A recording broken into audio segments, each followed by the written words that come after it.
Welcome to our Brothers in Conversation podcast powered by Jesse and Shondell. Shondell, you are from? Bed-Stuy, do-or-die, Brooklyn. That little town. That's a little town. That's nothing like Hawthorne, Nevada. Population 5,000 cats and dogs. Okay, so here we are. This is Thursday, November 21st, 2019, episode 15, Brothers in Conversation. Yep, Brothers in Conversation. And our title this moment is, What are your priorities? Oh, yeah. What are your priorities? So we're going to just go organic on this one. When I make that statement about what are your priorities, what does that mean? What does that mean to you? Not just everybody in the world. Well, Shondell, when I say, what are your priorities? What does that mean to you? You know, for me, it's. I mean, in simple terms, it's what comes first. What is the first thing that I'm focused on? Maybe when I either wake up in the morning or because I have different levels of priorities, right? What's my high level priority? Sure. What's my just different things. So it basically goes to what comes first and why. What am I focused on?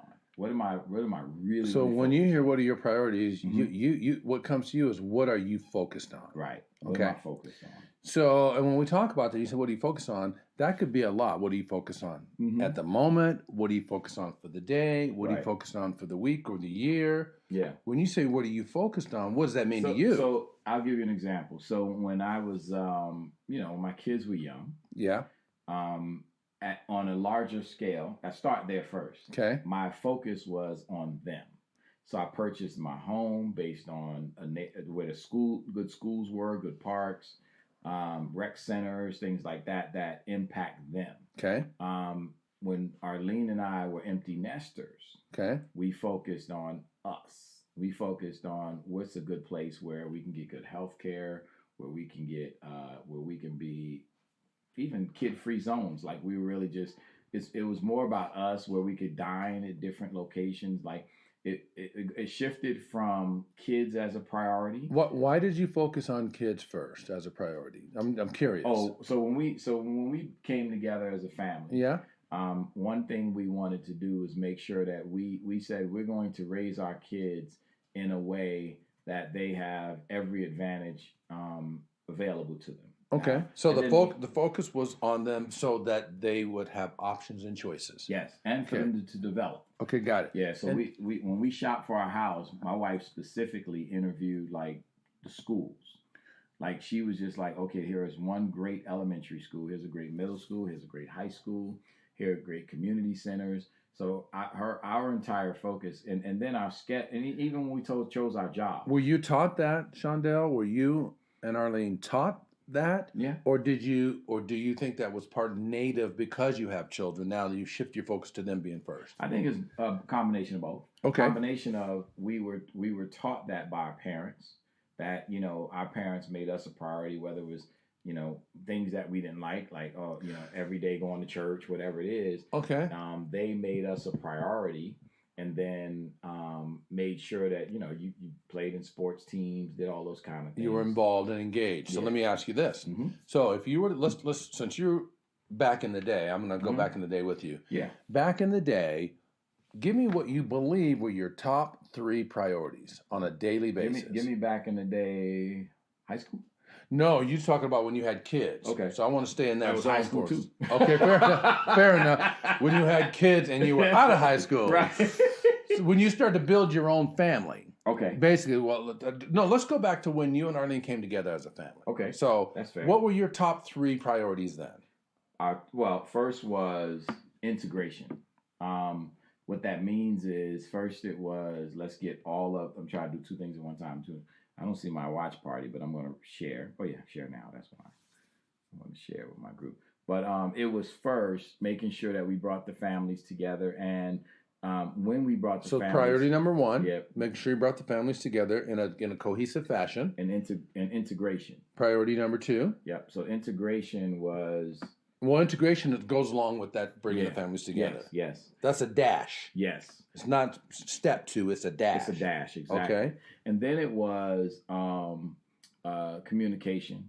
Communication meant to... Priority number 2. Yeah, was communication. Okay. So communication meant letting our exes and our family members and everyone who is close to us understand our rules of family dynamics. Okay. That was advice given to me by my mother-in-law. Okay. It was, hey, let everybody know that you guys are a family. It's about you and Arlene making the decisions. Okay. While everyone else may have an opinion, they don't have a vote. Okay. So I thought that was one of the best things. I would say that. So to me, you gave me another dash. I think your second one is communication dash rules. Yes. Or agreements. Yes. Yes. So okay, got it. And so what was number 3? And number 3 would have been what's our long-term plan? Like a vision. Family? Yeah, vision for the family. Got it. What kind of family are we going to be? And we set under that, we set some things like we were going to do family meetings every Sunday after church. We were going to, Arlene laid out everything, how the house was going to be run, breakfast, snack, lunch, snack, or school, breakfast. Yes, protocol. Sense of order. When laundry was so the first thing, so the listeners get this. So the very first thing was focus. Priority number 1 is focus on the kids, bringing them together, integration. Right. And dash rules. Yep. Priority number 2, you're telling me is communication. And priority number 3, you tell me is protocol, vision, protocol rollout. Yeah. Right? Yeah. And that's how you lived your life based on those top priorities. For what? 20 years about? Okay, so 20 years. So let me ask you this. Obviously, and that worked well. You did a good job with that. Yeah. You got good results with that. Yeah. Yeah. What would have happened, Shondell, if you had shifted those priorities of which you gave me? What if you had a different order? Being? What if you had? I'm not saying right or wrong, and especially because if Arlene listens to this, she doesn't have to call and chastise me. Right. She doesn't have to get in my face and say, "You don't know my business." Right. You handle your own business. Right. She wouldn't do it like that. I don't know. She doesn't look like she would do that. But, no, she would. Okay, good. So I'm going to be mindful. Right. I'm talking about you, not Arlene, at the moment. Right. What if you had chosen? You have to promise not to interrupt when I say this, because you're going to want to interrupt. No, yes, you're going to want to. What if you had chosen? Whatever your belief system, I know your belief system. We don't aspire that everyone believes in God. I believe that's your choice to believe in, whether you believe in Buddha, Allah, God, the universe, the Big Bang Theory, whatever. I think that's your choice. I know you believe in God. Right. I believe in God. Right. Okay, we're not selling it. That's just what we believe. That's our space. Yeah. What if you had placed God first? I'm almost there. Shondell, God is 1. Shondell, God is 1A. Shondell is 1B. You're right up there, right? And then, what if you had placed that family dynamic or Arlene in the number 2 spot? That family in the number 3 spot. What do you think about that? If that were the case, how would that look? It would, because you didn't put God in your priorities, and I know God's in your priorities. So let me tell you what happened then, so you get it. Okay. Maturity. Of course. Maturity in lack of experience, lack of knowledge, lack of. Well, it was. Let me say this. I've been in church, since I was 8 years old, so I understood God. I understand, but because of. And this is where it gets kind of hairy a little bit. But now, again, my kids went to church, right? So they went to church on Sunday, and then we did family meetings. We did a lunch at like Jerry's Nugget or something. Then we did. You're not filibustering, right? You are attempting to answer the question. Oh yeah, right? yeah. No, I'm answering the question because I'm gonna tell you what happened, and I'm not saying God wasn't a priority. Wait a minute. Maybe the people don't know what a filibuster is. Oh yeah, well that's just trying to go around and keep talking. But I'm gonna I know you know what it was. Yeah, I know. But I want to make sure people listening. I know how to filibuster. Just so you know. If I wanted to, I could do it. Right. But I'll tell you the real true answer is God has always been a priority in my life, but I didn't trust people who were leaders in the church.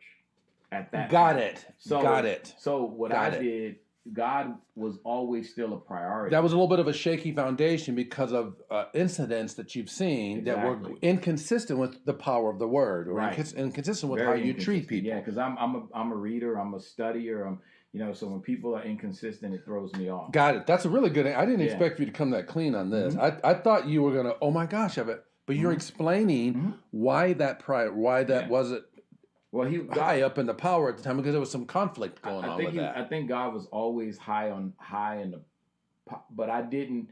What I was careful not to do is come at my kids with this is this and this, and that was, I would say that was on purpose because of my experience. What I did do was, but we did read and study like the scriptures, and we talked about God, and we talked about what God wants us to do. Right. But because I was a kid who was somewhat traumatized by the church, I did not force that. Your on my kids. life experiences changed everything. Put a reflect on that situation that made you unsure of where that should fall. Exactly. Because what you were living Yep. and what you were learning were inconsistent. Yeah. I knew they had to go to church, but I didn't know I wasn't going to force them as we were forced. So why do you think I challenged you on that? Oh, probably because where my priorities are today and the way my priorities are organized today. You're right, but mostly because those people listening and watching may never have asked themselves, what are my priorities? Right. Which is why we're saying our program is, what Sure. are your priorities? Sure. And if that's so, they may not even know where to start. Right. And another reason why I did that is because most people do not ever put themselves in the list of priorities. A lot of times they come last, especially if they've got children, they've got work circumstances, they've got other family matters, other family issues or concerns or wherever their energies and resources are going. A lot of times people place themselves not even on the list of priorities or last on the list of priorities. Right. And my vote is, if you place yourself much higher, if you believe in a higher power or something that's beyond us that helped all of this get here, that's likely the supreme space. I'm not saying you have to. You can put it in any priority, it's your choice. But my real vote was to get you as high up on that priority as you're comfortable taking yourself, or even uncomfortably taking yourself. Because if you take care of yourself first, I don't mean to be selfish in a negative sense, but using self-care as a replacement for selfishness, practice self-care. How much better could you take care of all your other responsibilities if you were taking care of yourself at the highest level? So I got there. I'm gonna tell you when I got there. Tell us. And here's one thing. I can explain that as well. When you're a single parent, your kids become your priority for a number of reasons. Because you mean your top priority? Your top priority. And, yes, your top priority. But that doesn't mean it's right. It's almost an innate or because one, you're feeling guilty about you chose somebody who, whether they ran away or wasn't the right fit or that didn't hold up their end of the bargain. Didn't hold up their end. So you feel somewhat like I have to give my all to my kids, and I have to. So me and Arlene were both experiencing that as we were bringing this family together. And I think you did more than that. I disagree with you, and I wasn't even there. And Arlene, forgive me. I'm not talking about you right now. I'm gonna disagree with this guy because you can't battle me. Right. You can battle me, but not at the moment. You have to battle me later. Right. So I'm battling you now. Yeah. I actually think, knowing you, and you've never shared this with me, I don't think you did give your kids all that you could.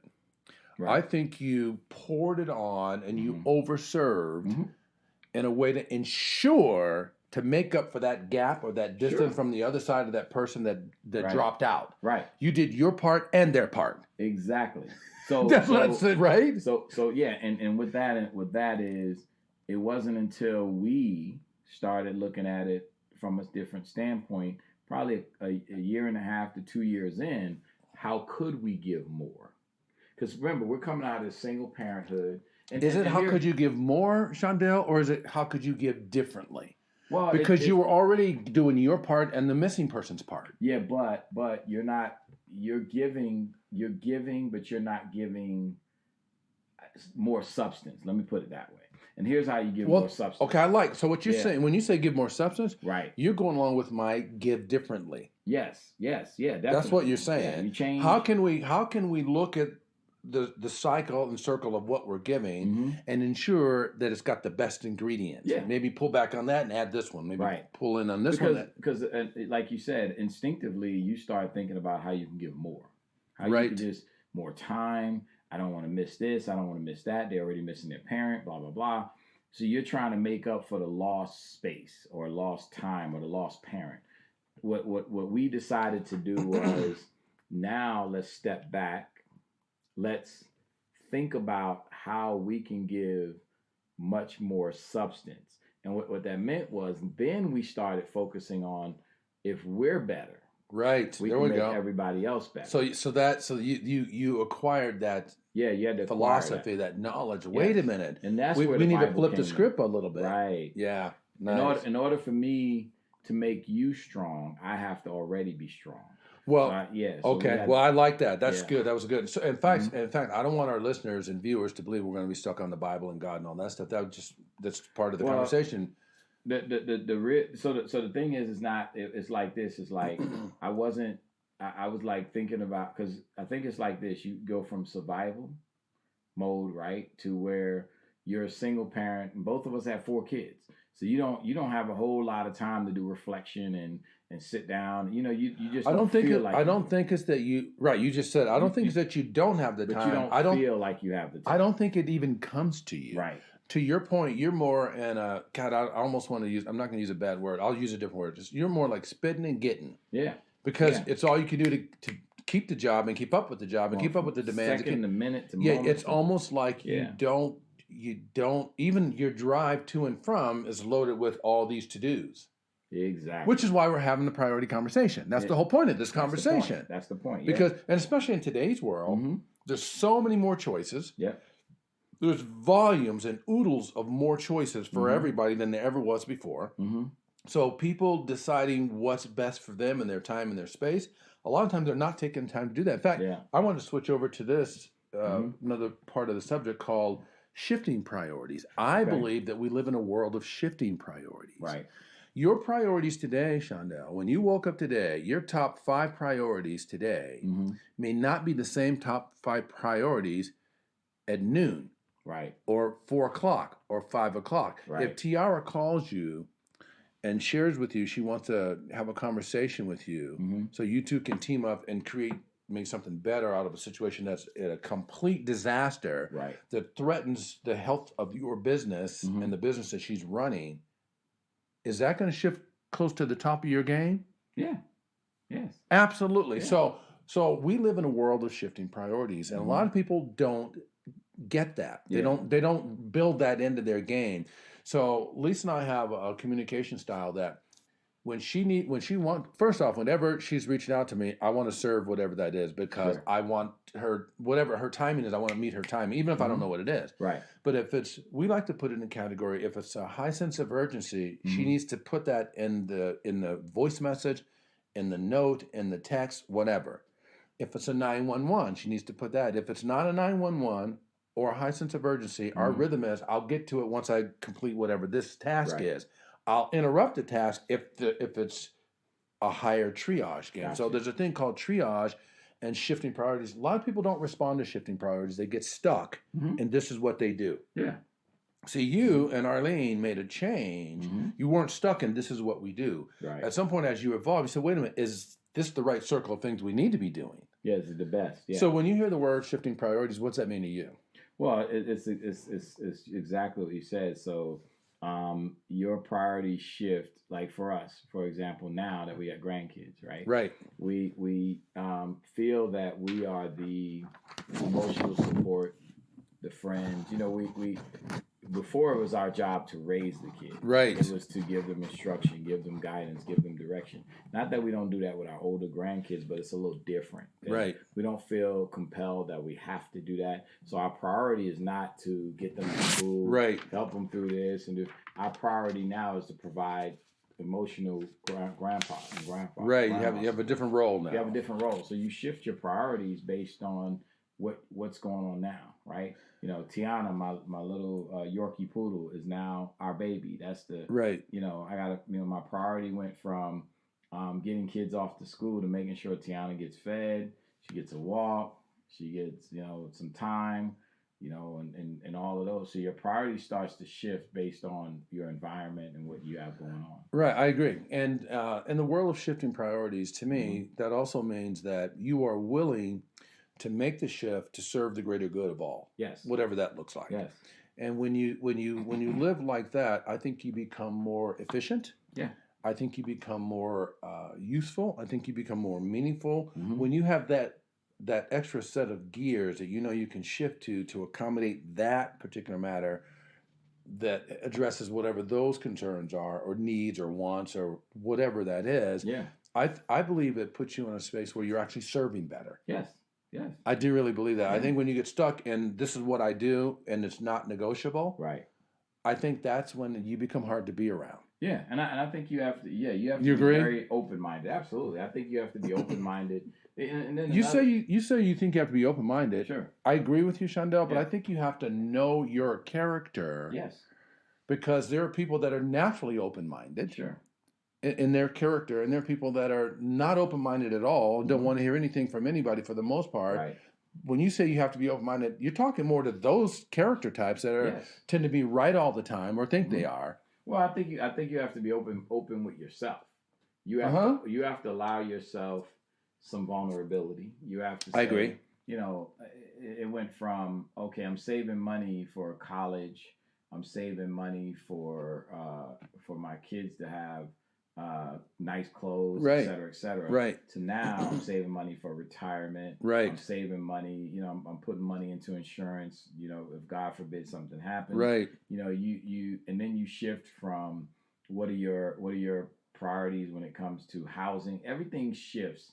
And that's what I learned. Like once we went from having all the kids in the house to now it's me and Arlene and our Yorkie Poo, people call him, right? Right. Now it's a different vibe. It's a different whole different priority. rhythm. Whole different rhythm in the house. Rhythm. So you're not rushing to track meets and football games. Right. You're not selling Girl Scout cookies. Funny you should say that because what you get back is more of your time. Right. And I was going to say the next part of priority would be intuition, time, and timing. Right. I believe that exercising the power of intuition can also affect your priorities. Right. When you feel or sense something needs to be done or said or executed, and you follow that intuition, I believe that those are messages that are handed down through you to help you in a situation that you may not even have all the details for. Sure. And then you talk about you and Arlene being home now, just the two of you. Time is different. Don't forget Tiana. Tiana? Yeah, the Yorkie Poo. Oh, okay. Oh, fair enough. Fair enough. Fair enough. Don't forget Tiana. I was thinking more people, but you're right. She's replaced all the other people. Right, exactly. So the role is pretty strong. Yeah. Okay. She's prominent. But so this thing called time and timing, a lot of people don't really put respect into time and timing. Tell me what you think about that. Well, I think, I think, again, people have to look at where they are in life at that point in time. Like, time and timing is very relevant to what's happening in your life at that point in time. Exactly. Yeah, you have to, And what about timing? Timing, to have, I believe that that's the part that's outside of our control. Yeah. Both time and timing. But that's the part, in my opinion, now I want you to argue this. I believe that the timing part is the part that really is what sets apart the great from those that are just status quo. The reason why I say that is because you can work as hard and as intelligently as you want. Right. At anything, whether it's being a musician, an actor, a speaker, a business owner, a worker, a doctor, an attorney, whatever. It doesn't matter. You can work as hard as you want at any of those disciplines that are available to you and as intelligently as you want. But if you don't shake the right hands at the right time, you're going nowhere. Right. Tell me if I'm wrong. No, you're absolutely right, because timing is everything. And let me even tell you, like, before we got on the podcast, we were talking about, a group that, it's a mayor's council that I'm part of called Henderson Strong. Right. Had it been 25 years ago, right, I may not be in the space with the wisdom, with the knowledge and experience to participate in that committee or that board, because now they're talking about things like, okay, how do we build the future Right. of Henderson? But it took for me to have all of that, knowledge, wisdom, experiences with my kids and raising a family. So now I'm talking about people who are raising families, going forward, and what does the housing look like? What does transportation look like? What do the jobs look like? What do the businesses look like? So timing is everything. Timing is, and that's why I was telling an employee, I said, patience with timing is important. So your priorities shift, but you have to be patient in order to realize that, can you add some value to a conversation or a board or a committee or an organization or even your own business with that timing. I think you have to be patient, but I also believe you have to have that backed with persistence. Mm-hmm. Because you can be patient if you don't have the persistence to stay with it. Right. So that patience at the right time absolutely opens the door for you to be able to indulge or get involved or kick in. And it moves you into greatness. Exactly. I think timing is everything when it comes to opportunity to become great. It completely is. Because you can't become great without having something that you have to solve or something you have to be a part of, something you have to initiate. Think about, like, right now, Dr. Martin Luther King wouldn't be, he wouldn't be as relevant as when he was in the 1960s. The timing for that push was impeccable. Yeah, it was perfect. It was right on. It was right there for him to take that stand, to make that move. And it revolutionized a whole country. Yeah, exactly. Same thing with Mandela. Right. The timing for him to take the stance that he did. Who wants to commit to go to prison for all those years? Right. Yeah. But oddly enough, I know he never thought that was going to pay off to him becoming the president of South Africa. Exactly. From prison? Right. Come on. Right. Funny, so you gave us some big notes, thoughts. Lisa and I have this study that we call That One Thing. And I'm going to just bring up a few. Sylvester Stallone, I'm going to share a few. Sylvester Stallone didn't get the part, and Bob Charnoff and Erwin Winkler said, keep writing Rocky and bring it back, and we will look at it. Mm-hmm. His persistence and Bob and Erwin willing to take a chance on Stallone is what let Stallone create all those Rockies. Nice. He doesn't shake hands with him, it doesn't happen. Let me give you a couple more. Let's look at, I'm going to come with, this is called That One Thing. Barry White. Barry White, he went to jail for stealing tires. He heard Elvis singing the song, It's Now or Never. And it was that time of hearing that song in jail with he and his brother, both in jail, with a single mother raising them, and he's embarrassed that he put his mother in that position. Mm-hmm. He said that was his wake-up call. He turned his life around from that timing of hearing that song from Elvis Presley, It's Now or Never. Wow. In jail. Seriously? Right. He didn't even start out to be a musician. He actually wanted to be a producer. Gotcha.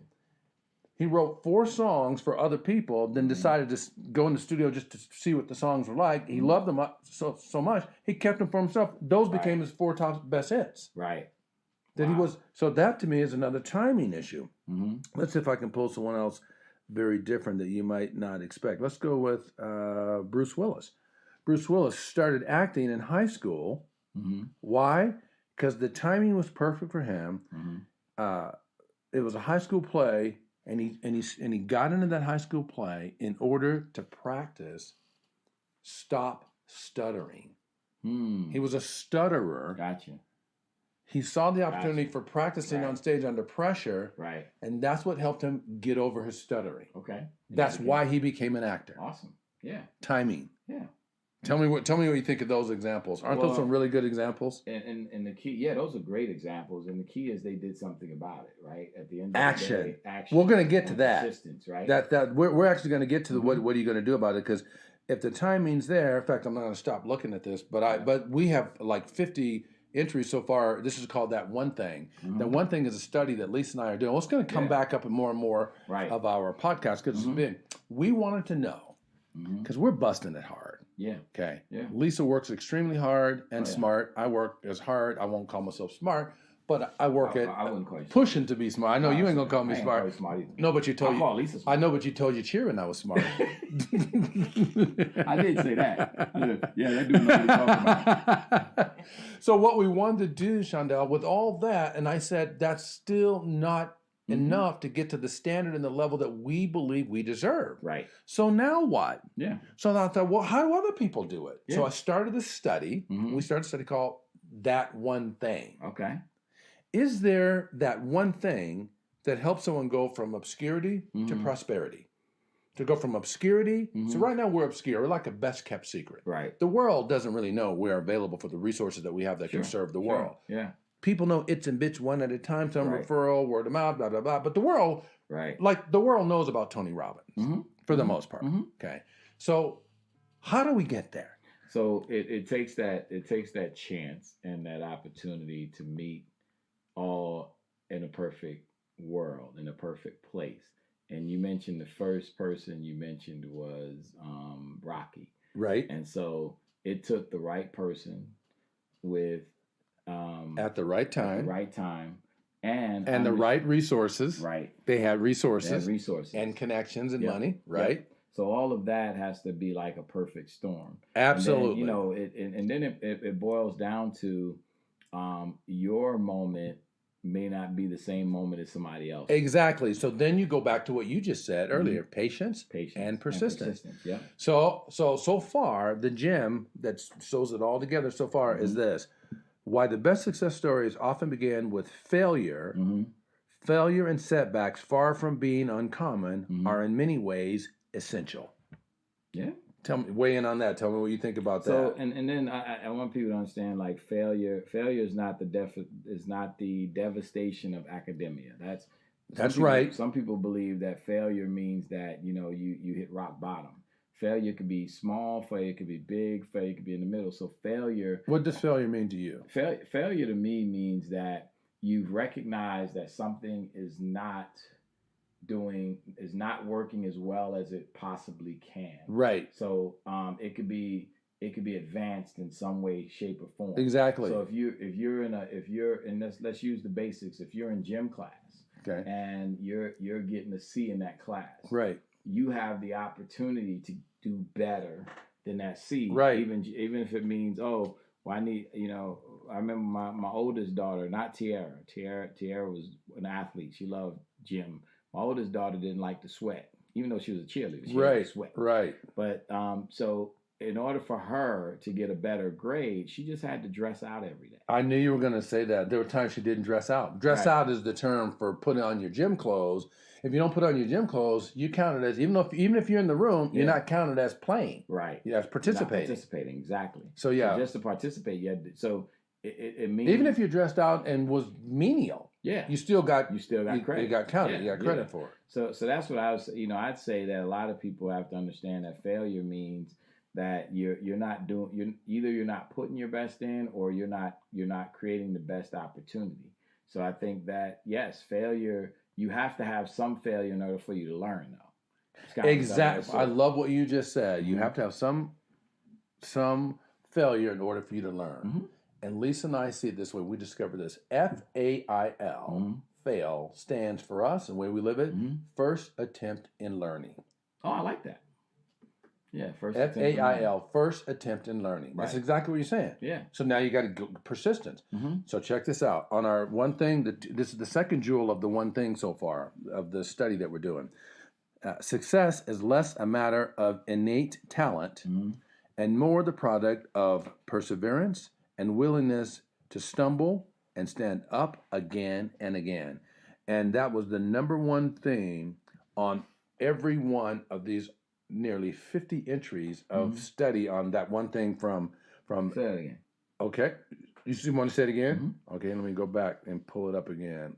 That is that success is less a matter of innate talent and more the product of perseverance, a willingness to stumble and stand up again and again. That was the measure of success from the nucleus of these people from Walt Disney to Barry White to, on and on. We've got Bruce Willis, Sylvester Stallone, Bernie Mac, Wayne Brady, Eminem, J.K. Rowling, Sidney Poitier, Hugh Hefner. That's the number one central thing that happened in all. Sidney Poitier was told, don't stop driving the car.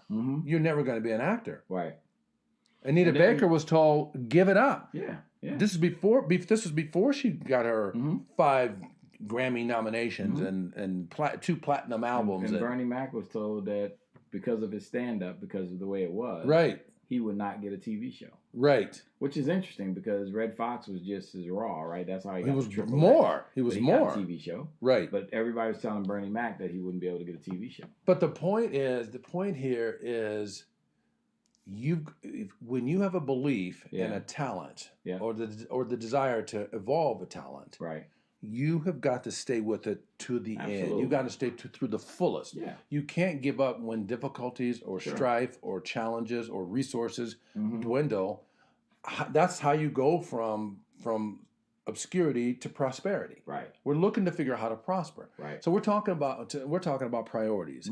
That's so it was a priority for me to get so Lisa and I could understand why we're not at the level we deserve, so we don't give up. That was a priority for me to figure that out. And so that was the reason why I did that. So I believe time and timing and intuition is very, very important.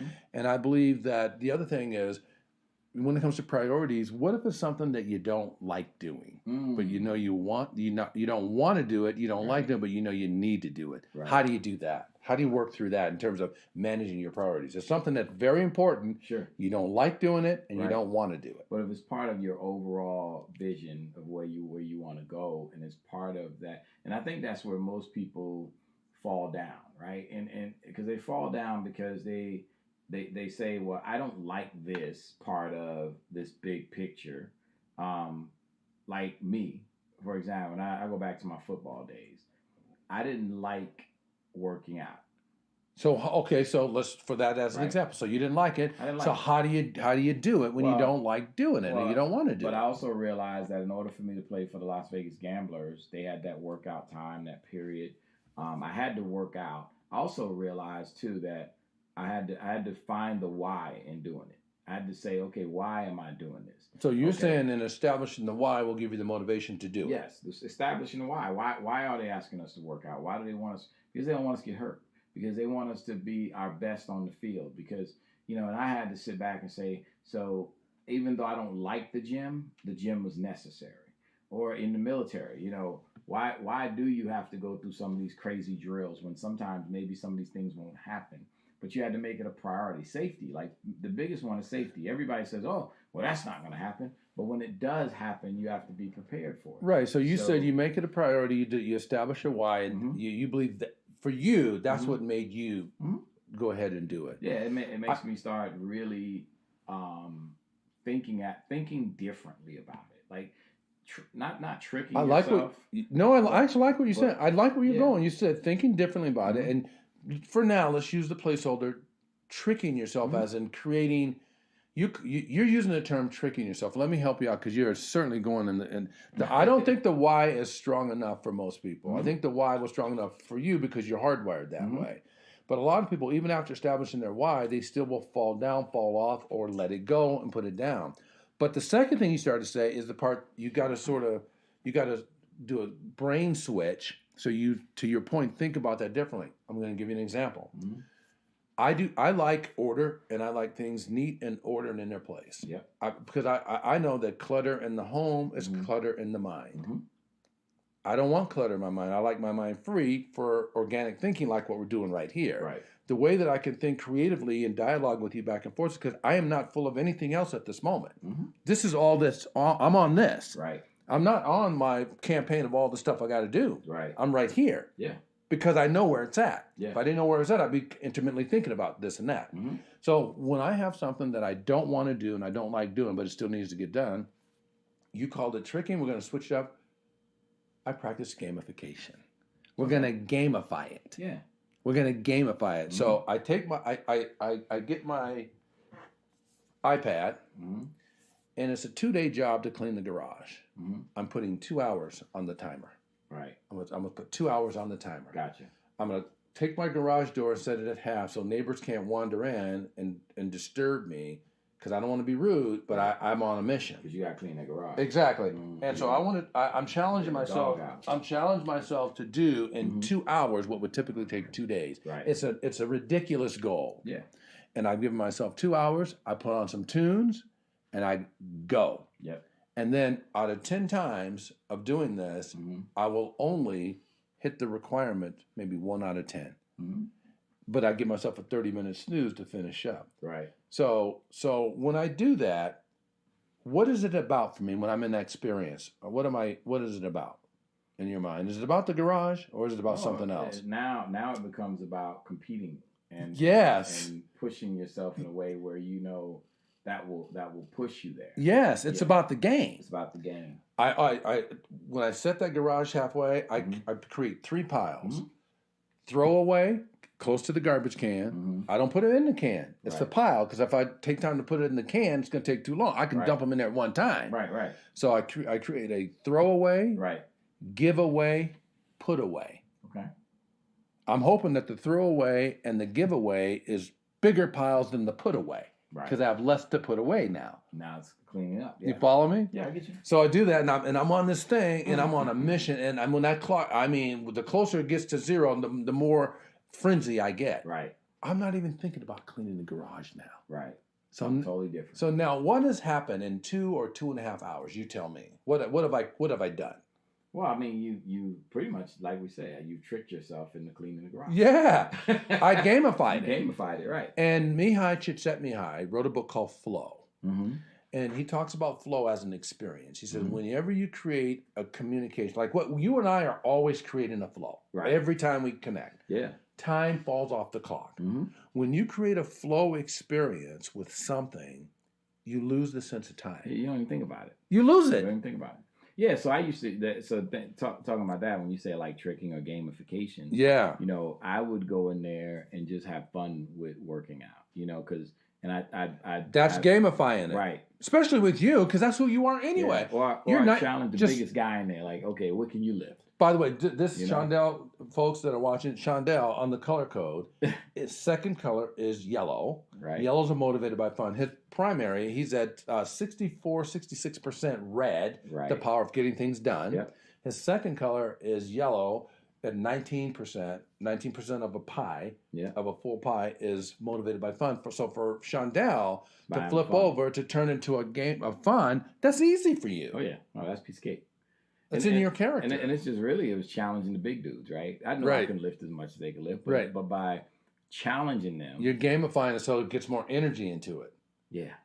I like that. Yeah. So that's good. So let's talk about, I also believe this before we talk. I always believe if I've got 10 things on the list, 2 are hard, 8 are moderate, let's say 8 are moderate or easy, what do most people do?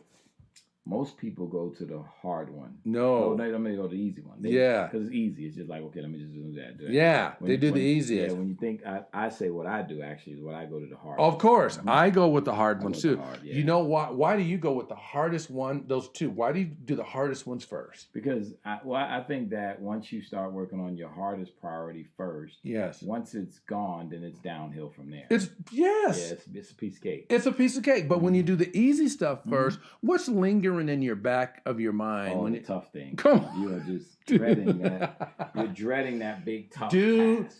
Folks that are watching and listening to this, do the hard stuff first. Absolutely. Often. Lisa, is there anybody asking or any questions or engaging in there that we? Some people over here let's do a little engagement for a few minutes and see what happens between Lisa and Shondell on this watch party. Who's Wendy? Wendy Dearborn. Wendy Dearborn. Wendy Dearborn's amazing. What'd she say? What'd she say? Failure is life. Oh, it just went away. Failure is life showing you the way to go if you choose to look at it that way. Failure. So Dr. Wendy says failure is life showing you the way to go. Right. If you choose to look at it that way. What Dr. Wendy's saying is if you don't choose to look at it that way, guess what failure is? Defeat. Right. That's what I'm saying when it comes to academia. Agony of defeat. You start feeling like, man, I'm no good. I can't get this done. So you have to look at it. You have to take it as it's part of life. You have to accept it. Yeah. And I started. And that's what Dr. Wendy's saying. Take it as part of life. Yep. accept that it's part of the process. Sure. I always say adversity is inevitable. Absolutely. It's gonna happen Consistently. And I told my kids once two things. If you let adversity become a surprise, it devastates you. Oh, well said. Right? Well said. Say it again. If you let adversity become a surprise, it devastates you. Cripples you down to nothing. Yeah, because you're saying I don't, and that's why parenting is a big deal. Like you have to allow your children to experience some failure. Most parents are trying to. Don't let my child fall. Right. They're trying to stop them from failing. Right. But failure is part of the process. Part of the process. I totally agree. At least anything else. In fact, John Maxwell says fail forward, which I like also. Fail forward. Was there anything else on there? I can't get to it. Can you see it anymore, Shondell? Wendy said the one thing is that people are passionate about what they are wanting and they keep on keeping on. They believe in their end result and it's not always about money. Right. In fact, I say it's never about money. Mm-hmm. Okay. And the reason why I say it's never about money. So you're going along with Dr. Wendy. I am. Okay. I am. I think it's never about money. I tell entrepreneurs, I said, if you start with money in mind, you are always going to feel like you've gotten nowhere. Because that money, if money is always the carrot, that carrot is going to keep moving. You'll never get anywhere. This is brilliant what you just said. And I'm not just trying to match up because I'm trying to match up. I'm doing it because you called me brilliant first. No, it was brilliant. It was brilliant. And don't live into that. Just know that. Well, I'm living in it. I know you. I can already see. You're already through that line. I can already see you living it. In fact, you step back like, go on with the show. I'm out. I'm done. Right. So, no, that was really brilliant. And then over time, I've read also. I'll say it differently, but I'm saying the same thing you did. I love that you said that. And people need to hear this when we're talking about priorities and managing our priorities and what are your priorities. Yes. When it comes to this piece about the way you said, say it the way you said it again. What? About the last thing you said about adversity? No. What was the last thing you said? I just lost it. Shoot. Darn it. Goodness. What did I say? We started about the money? Yes, thank you. Mm-hmm. I read that if you go into business with the sole purpose to make money, you probably won't. Mm-hmm. And Dr. Winnie's probably on this, and she's nodding and shaking her head. I know. The number one reason we go into business and we choose and we've learned is to serve a client. Mm-hmm. Because think about this. All businesses take a number of resources, whether it's power, a building, phones, computers, internet, products, services, employees, teams, affiliations, clients, on and on and on. On and on. If you remove every single thing in that business and keep just one thing and you want to stay in business, what is that one thing you need to keep to stay in business? A client. Right. Right. Most people do it backwards. Yeah. You're right. So that client, every client that we serve, I make them feel how you leave them feeling. Yeah. How you leave them feeling. I make them feel they are the only client that we serve. I love it. We had 8 sessions yesterday. 3 were Zoom in different cities. Sure. They were in different cities and we're here. And 3 were different groups of 6, 7, and 20. Mm-hmm. Okay? Mm-hmm. While I'm on that session, we had a strategy session. On our strategy session, that's for our Breakthrough Success Plan, the people that have bought in the plan on the strategy session. I made those people on that strategy session feel like they're the only thing that's on my mind. Right. And they were at the time. Right. All day. Mm-hmm. Right? Yeah. What does that do for people when you focus like that and you deliver like that? What does that give people in terms of priorities? They make you're making them feel like what? Like they are your top priority. They are my top priority. So we say it a little bit different. It's something new, and you ask any of our employees, they say it the right way. Okay. We have care. Yes. We have a relationship of excellence. Yes. If you're always focused on creating a relationship creating of excellence, a relationship of excellence. Yes. Excellence is your business C-A-R-E. model. Yes. C-A-R-E. I like it. Yes. That's huge. You know why? Because I love what you guys have done with that at Some New. You know why? Most people focus on customer service. Right. Customer service is a jingle word that's tired and passed over. You know, I most agree. people say it, but they don't do it. You know why? Because you have to care first. Yes. And you know what's funny? I'm glad you said that because You have to care first. That's where now we have a distinct advantage in recruiting, because what do people always say on their resume? I deliver great customer service. Correct. I don't care if you deliver great customer service. I care if you care.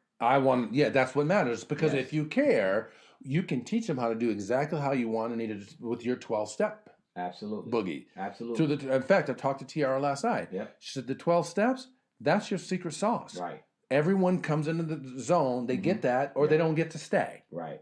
Right. And that's how you play the game. Yeah. So no, very good. So no, I love this. I think this is really, really huge. And the creating a relationship of excellence is not just for clients, right? Because there's a culture. Creating a relationship of excellence happens with your employees, with your vendors, yes, with people like you guys, right? We don't, if we're not creating a relationship of excellence, we're not even going there. No, because at some point it's going to fail and fall down. Now it's going to fall and be a loss more than a failure. It's going to be a loss. Yes. It could be a failure in the first attempt in learning, just another attempt in learning as well. But it's going to be a loss, and you lose that opportunity. You lose that commitment, that handshake. Exactly. That's why I'm glad you said that, because our priority is not customer service. Right. Our priority is not billing. Right. Our priority is creating a relationship of excellence. Creating a relationship of excellence. Now, everything else seems to fall into place. Yes. Because you have that magnet that keeps everything on the forefront. I like that. That's right? It's really good. Yeah. So with that being said, that's a big nugget, and I hope people do vibe on that. Let's switch over to how you get things done. Yeah. A number of people I've noticed that the more intelligent IQ that people have, the more they keep stuff in their head and they don't write things down or create lists or anything. I agree. But I think, I don't care how intelligent you are, our world is so complex and so many choices and so much to do and keep up with. I believe you're best to create some sort of resource to keep track of your items you need to do and execute, and in a priority sense. I agree. So I'll tell you what we use, and you can tell me what you use. We started out with a system that we call F.O.C.U.S. Okay. We used that for 18 years. Okay. 21 years. Okay. The F.O.C.U.S started back when I was in corporate, when I was burnt out by trying to serve too many masters. Sure. Which many people do. And so I created this system that allowed me to compile everything I needed to do in one space. Right. And F.O.C.U.S stands for Finish One Clear Uninterrupted Service. I love it. At a time. Right. It never happened, and rarely happens that way, but I always know exactly where to go back to because it's in my focus. Right. And it had a priorities of 1 to 5, 1 being the highest and 2 being the next highest. If it's a 5 and I don't get it done, I'm probably the only one that's going to notice. But my 1s and 2s, other people are going to be affected by me not getting those done and executed and move forward. And then it listed who I was serving, the date that I got that particular line item to do or task or responsibility, was there an assist on it? What's the name of the company or entity that I'm doing? Is it in another column? Then what is it and when is it due? Right. And then I could click a button and it would shift to all 1 through 5. I can click a due now button, and if it was at the very bottom of the list and was a level 4, but it was due today or past due, it would rise to the top, turn red, and I can execute. Right. So we used that for a while. Now we switched that over to our F.O.C.U.S our F.O.C.U.S system. We took all that intelligence and we placed it inside of what we call GQs. Google has a task management system called GQs. Oh, nice. So we took that and dropped it in GQs. So now it's not just on my desktop. I can make Lisa a partner on anything, and she can either execute on it or review it, and it lands on her phone, her laptop. Called GQs, huh? Called GQs, and on her iPad, and we can knock things off the list one at a time. I can do it on my iPhone. I have a GQs app on my phone. And so I took my philosophy and system and overlaid it into GQs, and it's a great execution. It allows us to execute very efficiently. Oh, that's nice. I like so that. My point is, how do you do things? How do you get tasks and responsibilities done? So I break them all. I actually departmentalize all my tasks. So tasks for business is one. Tasks for my own personal is different, and then I break those down. So it's a little bit different. I would love to see how this GQs work, because what I typically do is say, okay, this is stuff that I have to get done for the business. This is what I have to get done for myself. That would be a second Q. Self items number 2, business items number doesn't have to be a in different priority. category. Yeah, a whole different queue, a whole different area. Let me start from the beginning. I start the year off with goals. Okay. Or objectives, right? You start the year off with a vision backed by the goals to backed support by the goals, right? So I start off with what does Shondell want to do from a standpoint of my person, my spiritual, right, my business, and then my financial. Yeah. So I got like 4 different categories. Yep, we call that biobalancing. Yeah, and then I, because it's crazy the most, because I used to have a Franklin planner. I would prioritize. I'm pretty anal about like some of those things. Sure. I have like VA stuff would fall under personal, where in order for me to do a lot of things that I want to do personally, I have to pay attention to the Veterans Administration, Veterans Benefits. So to me, the veterans would be a queue by itself. Think so? Yeah. Well, fall under. So these are queues. So I have it pretty much under personal, but yeah. I mean, the reason why, because it's very important to you, and anything related to that can be found right there without you having to sift through other stuff. True. Yeah. So yeah, that's why it'd be interesting to see. Oh, it'll be huge. Well, we'll share that and I'll show. So it's phenomenal. What it does, it allows us to manage the world of shifting priorities. Yeah, absolutely. Yeah, that's exactly what it does. And also it's set so that once you get it done, all you do is click. You just hover over a box. Yeah. It makes a gray image, like a check image. Nice. And when you click it, it goes to archive. And when you talk about shifting priorities, when I got ill, my priorities start to shift. Absolutely. Right? Absolutely. So next it's like, okay, I gotta get better. But then even as I looked at I gotta get better, I'm saying, oh my God, what if something happens to me? Right. Make sure. Even though I know I got a lot, like I got almost everything completely done as far as this and that with my veterans and how to take care of Arlene and take care of everything else. You still revisit it. Now. Right. It shifts back to your top priority. Because you're laying in the hospital bed and you're like, oh my God, what if I don't walk out of here? Right. You see your priorities start to shift even based on the circumstance you're in. Completely, which is the reason why we're talking about this whole phenomenon. What are your priorities? And the shifting priority concept is huge. If the people listening or watching this program have not practiced that, this would be a great time to start practicing. How do you enroll the world of shifting priorities into your matters of what are your priorities, what matters most to you, and how do you, because things are moving around all the time. Yeah. You didn't know you were going to get sick, and when you got really, really, really, really sick, you went, okay, wait a minute, this is a game changer. You start thinking differently about the things that are important. Yeah, exactly. Right? Yeah. So very good. No, I like that. This has been really good. What have you liked best about today's program? What I like best is revisiting and looking at shifting priorities, but also looking at the timing of when things can happen. And I like the one thing. I like that. Oh, that one thing is I'll keep every now and then bring that because I want to keep doing it. I'd like to amass a full body girth of what are the consistencies in that one thing concept. What is that one thing that we can all do that has brought other people great success in their lives because they did that one thing. Yeah, what's interesting is because I never in my wildest dreams thought I was going to go into gaming and hospitality. I had no idea. Right. What I saw was there's that one thing that has been consistent with the military, stations, my business. There's been a consistency. What do you think the consistency was? Persistence, probably with you. Persistence.